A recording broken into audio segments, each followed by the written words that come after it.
This is the first time in 20 years that we have had rainfall on the same day as the Rose Parade. So we'll have to see how the flowers and the other floral decorations hold up in inclement weather like this. Just take a look at the scene. This is just one of the many attractions at this year's Chicago Auto Show. Now, LAX is one of the airports not on that list where ICE would be present, but of course, O'Hare is a totally different story. There was a bit of congestion from travelers into the security checkpoint, but they pretty much got cleared, I would say, within 10 minutes.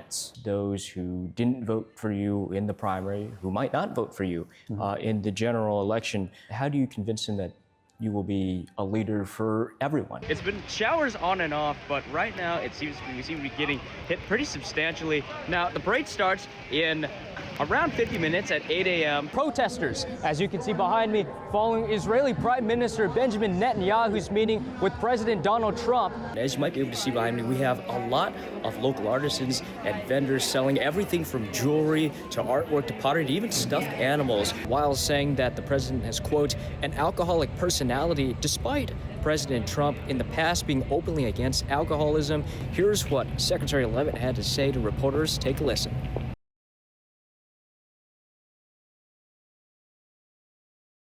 I'm here at the Chicago O'Hare International Airport, where NNN previously reported about that partial government shutdown that impacted TSA and caused President Trump, as you might recall, to send ICE agents to airports across the country to aid TSA. Now, we caught up with travelers today to get their reaction to this operation as it approaches its 1-month mark. The guy's a fascist.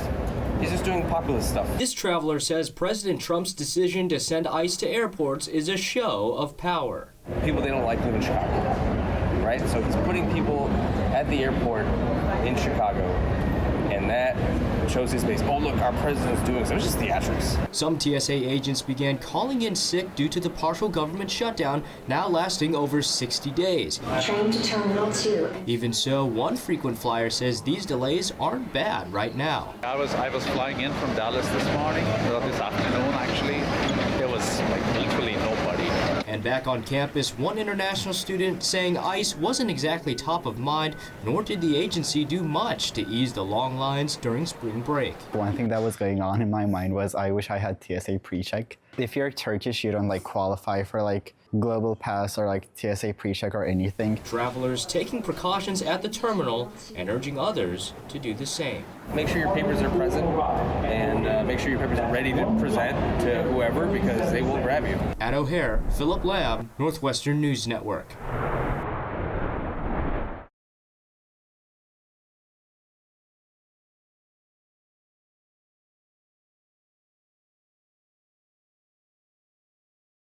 This just in, near the White House, protesters, as you can see behind me, following Israeli Prime Minister Benjamin Netanyahu's meeting with President Donald Trump earlier this afternoon.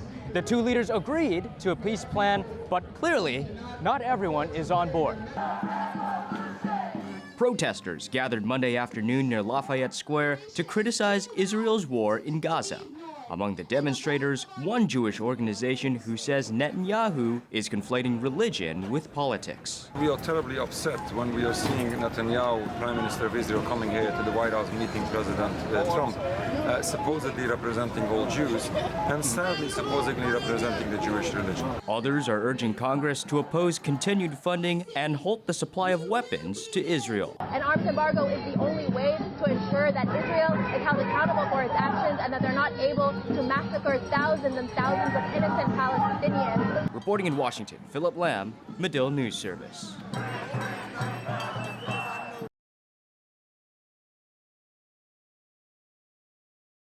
I think it would be remiss if not to mention some of the challenges that you might have faced. How did you navigate those challenges in the midst of your primary? And do you anticipate things like that carrying any weight among voters ahead of the general election? I support the Block the Bombs resolution, and I support the recognition of the Palestinian state. I knew AIPAC wouldn't like that, but I also thought that it's important to just tell the truth on a tough, controversial issue like this. And when the encampment happened in the spring of 2024 here on Northwestern's campus, the then president of the university called me and asked me to send in the Evanston police to arrest everybody, and we decided to just ask ourselves the important questions. Is there a public safety threat that justifies those arrests? No, that was what our police department determined. And yeah, the Republicans in Washington attacked me for that. But I think for me to be able to say, here's what we did, here's why, it felt like the right call then. Looking back, I still think it was the right call and I'm proud of it. You can attack me all you want.